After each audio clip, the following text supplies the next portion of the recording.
Beleza, galera? Agora nós vamos fazer um resumo de tudo que você vai fazer no dia da prova. Nós vamos fazer uma recapitulação. Vamos imaginar, projetar esse momento, o que você deve fazer, passo a passo. Pronto?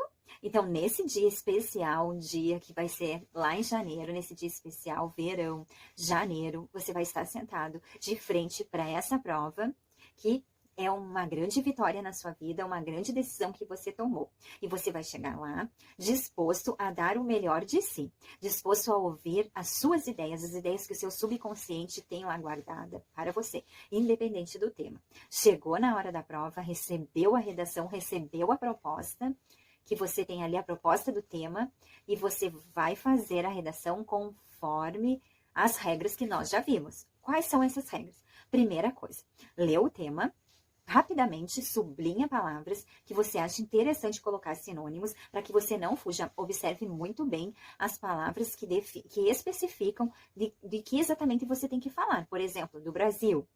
Ou então de alguma determinada situação específica. Muito cuidado na hora de observar o tema. Depois que você fez isso, rapidamente você pensa, o que eu penso sobre isso? Aí você imagina essa situação e tira uma afirmação.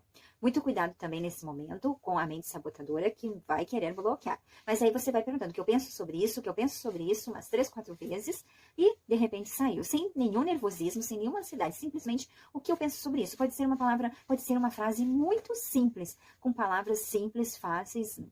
E aí você vai só incrementando. Se essa frase saiu muito simples, você só vai substituindo por algumas palavras que você já pegou, o sinônimo ali. Pronto, você tem a sua afirmação ali, você tem a sua tese, o que você vai defender. Aí você se pergunta por quê. A partir dessa afirmação que você fez, se pergunte 2 vezes por quê. Você já tem os 2 argumentos. Quase pronto para iniciar a sua introdução. Você lembra o que você precisa mais para ter aquela introdução que se encaixe nas competências? Você precisa agora de uma citação ou de uma alusão histórica, ou de um argumento de autoridade, um livro, um filme que você queira falar, uma música. Então, você vai lembrar agora, nesse momento, algo que tenha relação. Vai puxar das suas memórias, das suas aulas, da sua vivência. Pode ser uma comparação. Eu dei para vocês a sugestão de uma comparação, que fica mais fácil de pensar no passado e no presente. Mas aí você escolhe. Então, você vai pegar essa citação, você vai introduzir com um conectivo, que você mais ou menos vai ter ali já guardado, de tanto praticar, que a intenção é essa, que você pratique durante essa semana, pelo menos uma vez por semana, faça uma redação praticando com esses conectivos até chegar na prova. Aí você vai estar expert nesse assunto. Você vai pegar o seu conectivo, acrescenta essa citação, esse repertório conectivo, coloca ali a sua tese, aquela afirmação, conectivo, argumento, conectivo, argumento. Muito simples, né, gente? Aí vocês construíram já a base da redação de vocês. Com essa base fica muito mais fácil fazer o desenvolvimento 1 e o desenvolvimento 2. Os 2 próximos parágrafos você já tem muito seguro nesse momento, se você fizer esse processo. Então, no desenvolvimento 1, você vai falar do argumento 1, colocando novamente palavra, argumento, explica, tudo ligado por conectivo. Traz mais um repertório daqueles que a gente falou. Explica mais um pouco e vai se perguntando por quê, por quê, por que isso, mas por que isso, por quê, por quê. Então o segredo é esse porquê, para você conseguir fluir a sua mente. Pergunta por quê, sempre. No desenvolvimento, o segredo do desenvolvimento é você se perguntar por quê. Colocou uma afirmação, pergunta por quê na sua mente e responde ali na prova. Nunca vai te faltar ideia se você fizer isso. Então faça isso. Cada frase que você colocar, se pergunte o porquê. Pergunta por que disso. Aí você coloca ali, liga com o conectivo. E você vai fazendo isso no desenvolvimento 2 também, a mesma coisa.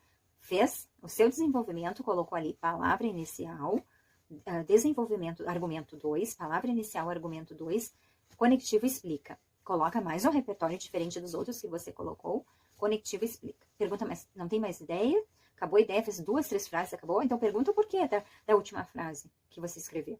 Aí, quando você se perguntar, por que isso? Daí você vai colocar mais uma ideia. Por que isso? Mais uma ideia até completando aqueles parágrafos necessários, aquele número de linhas necessários para você encerrar esse parágrafo e partir para a sua proposta de intervenção. Então, lembrando a vocês que vocês têm que fazer esse controle, esse cuidado também do número de linhas para cada parágrafo, que depois você vai ver com todos os detalhes, né, com todo o cuidado, como você deve proceder com esse número de linhas. Tá bom, gente? Então, espero ter ajudado nesse desbloqueio mental. É muito fácil, é muito simples. É só você se perguntar por quê. Se pergunte por quê. Pergunta por quê, por quê, por quê. Volte a ser uma criança. As crianças perguntam muito, né? Por quê, por quê, por quê, por quê das coisas. Comece a questionar isso que você vai desbloquear a sua mente. Você vai enganar ela. Você vai voltar a ser uma criança com ideias criativas, capazes de transformar a sua realidade da prova, da sua redação naquele momento. Tá bom, gente? Um beijo grande e na próxima aula nós estudaremos, então, a proposta de intervenção. Até a próxima aula!